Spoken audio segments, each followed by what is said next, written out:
Amém? Diz assim, Marcos, capítulo 8, do verso 1 ao verso de número 34. E começou a ensinar-lhes que importava que o Filho do Homem padecesse muito, e que fosse rejeitado pelos anciões e principais sacerdotes, e pelos escribas, e que fosse morto, mas que depois de 3 dias ressuscitasse. Versículo 32. Ele dizia abertamente essas palavras. E Pedro tomou a Jesus à parte e começou a repreendê-lo. 33. Mas ele, Jesus, virando-se e olhando para os seus discípulos, repreendeu a Pedro, dizendo: Retira-te de diante de mim, Satanás, porque não compreende as coisas que são de Deus, mas as que são dos homens.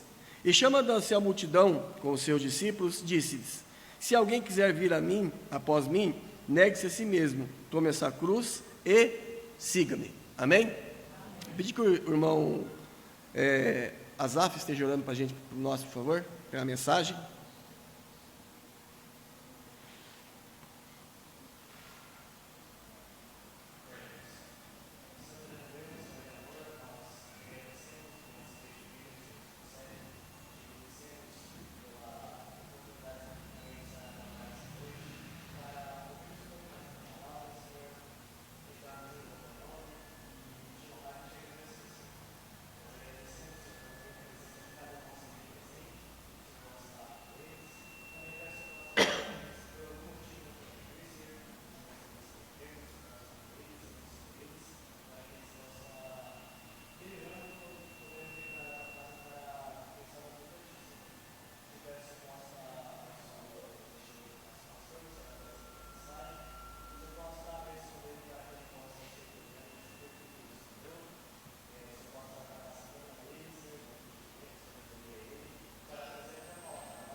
Amém.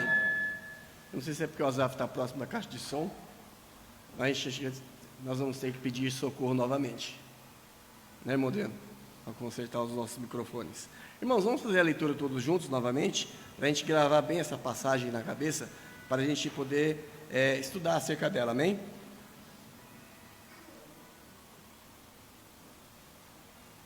Todos acharam? Todos numa só voz. E começou a ensinar-lhes que importava que o Filho do Homem padecesse muito, e que fosse rejeitado pelos anciões e príncipes dos sacerdotes.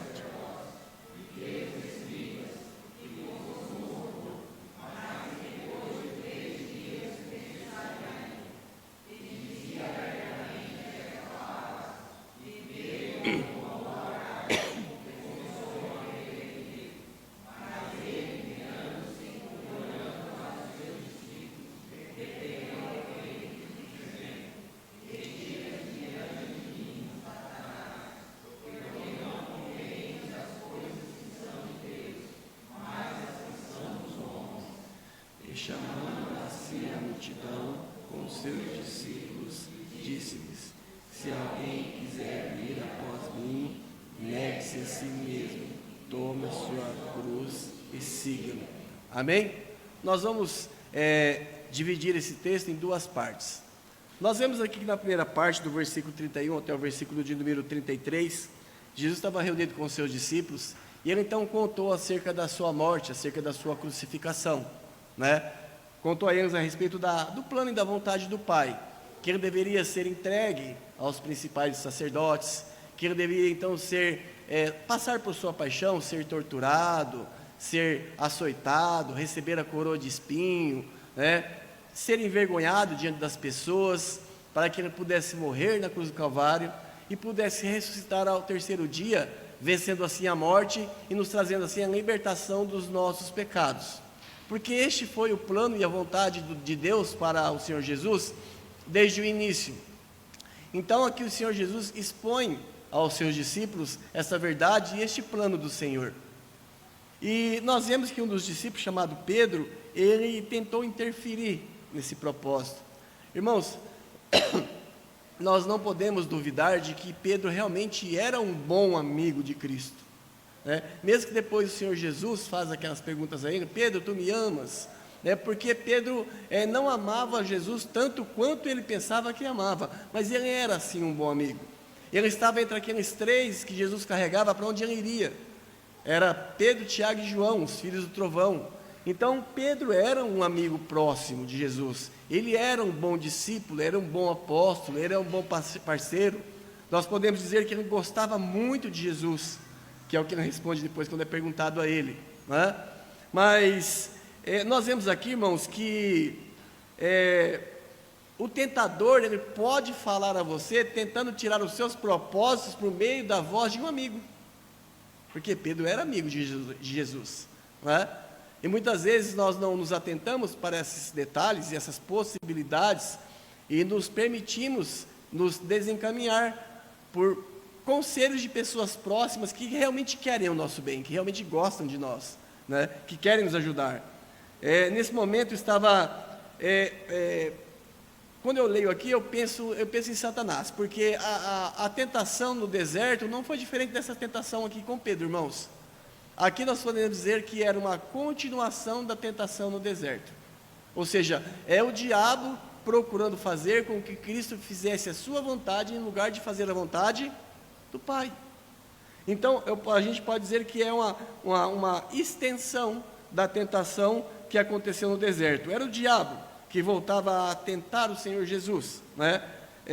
Para que o Senhor Jesus pudesse prostrar-se diante da sua vontade. O propósito de Satanás, irmão, sempre foi frustrar os planos de Deus. Ele sempre quis frustrar, ele sempre quis impedir que o homem glorificasse a Deus, que o homem obedecesse a Deus. É ele quem nos acusa diante de Deus, não é? E ele nunca se dará por vencido. Até o fim, ele estará lutando. Ele é bem persistente, muito mais do que qualquer um de nós.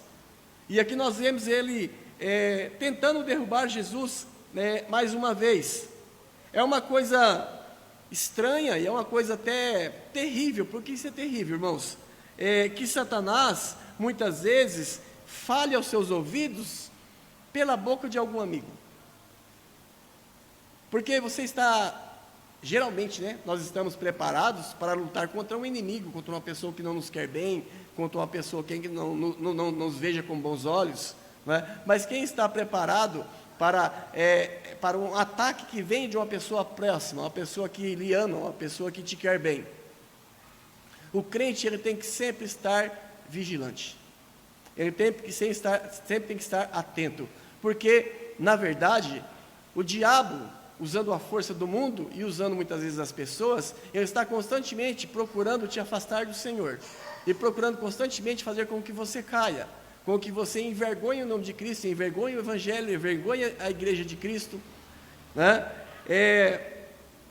Muitas vezes, quando nós decidimos por termos um proceder, vamos assim dizer, que glorifica a Deus, muitas vezes quando você decide se fortalecer no serviço a Deus, ou quando você tenta se concentrar num trabalhar que lhe traga uma maior santificação, coisas raras das pessoas se concentrarem, mas vamos dizer que você se concentre, nós temos que estar cientes, irmãos, que o diabo, ele procurará te impedir, porque uma boa testemunha de Cristo pode ser usada como uma boa ferramenta, bem como uma má testemunha de Cristo pode ser usada como uma boa ferramenta, só que pelo diabo e não pelo Senhor, não é? Então, nós temos que estar, quando nós nos propomos servir a Deus e fazer a vontade de Deus, nós temos que estar preparados para algum tipo de moléstia, porque nós seremos importunados, porque nós queremos fazer a vontade de Deus, e o mundo luta contra esse tipo de coisa.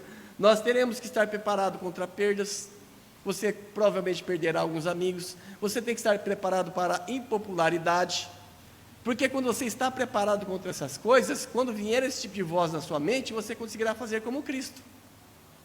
Você não pensa nas coisas do Senhor, você não compreende as coisas de Deus, você só compreende as coisas do homem e as coisas do mundo. É importante que a gente saiba ter essa definição e saiba usar essa ferramenta, Porque a partir do momento que você se propõe a servir ao Senhor bíblica e corretamente, você estará, você estará procurando matar a sua carne. E a carne é resistente, ela também luta, ela não se entrega tão facilmente.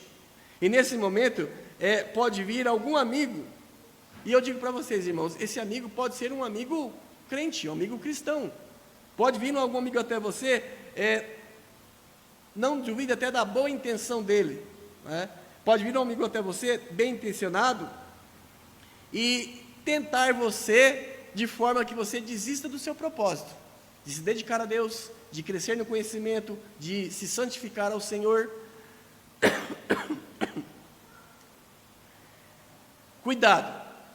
Cuidado a quem você tem dado ouvidos. Cuidado.